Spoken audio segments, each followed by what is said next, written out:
আজকে আপনাদেরকে যেই গল্প শোনাতে চলেছি সেই গল্পের নাম হলো নিজেকে বদলাও। পৃথিবী বদলাতে চাইলে আগে নিজেকে বদল হতে হয়। তো চলুন তাহলে শুরু করি আজকের ছোট্ট একটি গল্প। একটি ছোট্ট শহর, নাম সোনারপুর। শহরটি ছিল সুন্দর, কিন্তু মানুষের মনে ছিল অভিযোগ। সরকার খারাপ, রাস্তা খারাপ, লোকজন অসৎ, সমাজটা ন্যায়ে ভরা। এই শহরে থাকতো এক তরুণী, নাম অভিক। বয়স প্রায় 25। সে প্রতিদিন খবরের কাগজ নেওয়া অন্যায়, দুর্নীতি, অপরাধের খবর পড়ে রাগে ফুঁসে উঠত। বন্ধু বান্ধবদের বলতো, এই দেশটার কিচ্ছু হবে না, সবাই বদমাস, সবাই স্বার্থপর। একদিন এক বৃদ্ধা সাধু শহরে এলেন। তার নাম স্বামী নীরজানন্দ। তিনি পার্কের এক কোণে বসে ধ্যান করতেন। তার লোকজন তার কাছে পরামর্শ নিতে যেত।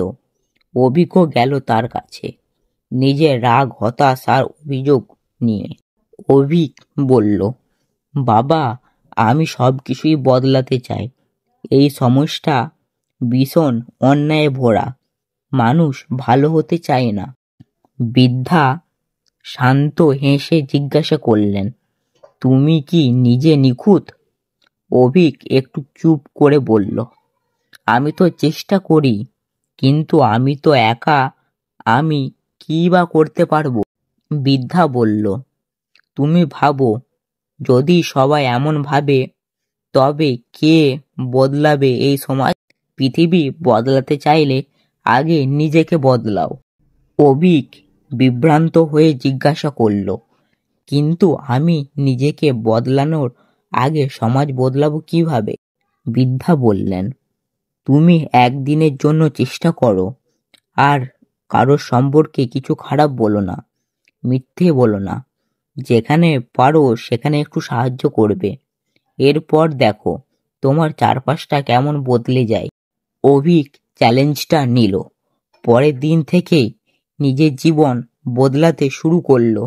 রাস্তায় আবর্জনা তুলে নিল, অফিসে সবাইকে হাসি মুখে অভিবাদন জানালো এবং ভিখারিকে দুপুরে খাবার দিল, আর বাসে এক বৃদ্ধাকে নিজের আসন ছেড়ে দিল। প্রথমে মানুষ অবাক হয়ে গেল, কেউ ঠাট্টা করল, তুই সাধু হবি নাকি? কিন্তু ধীরে ধীরে লোক তার আচরণে অনুপ্রাণিত হলো। অফিসের সহকর্মীরা ঝগড়া কমাতে শুরু করলো, দোকানের লোকেরা হাসি মুখে কথা বলতো, এমনকি পাড়ার ছেলেরা পরিষ্কার পরিচ্ছন্নতার কাজে এগিয়ে এলো। কয়েক সপ্তাহ পর অভিক আবার গেল সেই সাধুর কাছকে। সেই হাসি মুখে বলল, বাবা, আশ্চর্য, আমি নিজেকে বদলেছি, কিন্তু মনে হচ্ছে পুরো পরিবেশটাই বদলে গেছে। বৃদ্ধা বলল, এই হলো জীবনের সত্য। তুমি যদি আলো জ্বালাও, অন্ধকার নিজেই সরে যাবে। মানুষ দেখে শিখে, তুমি বদলালে তার বদলাবে, পৃথিবী প্রতিবিম্বিত হবে। অভিকের চোখে জল চলে এসে গেল। সেদিন সে বুঝল, বদলালে বাইরে থেকে নয়, ভেতর থেকে শুরু করতে হয়। সেই থেকে অভিক আর অভিযোগ করে না।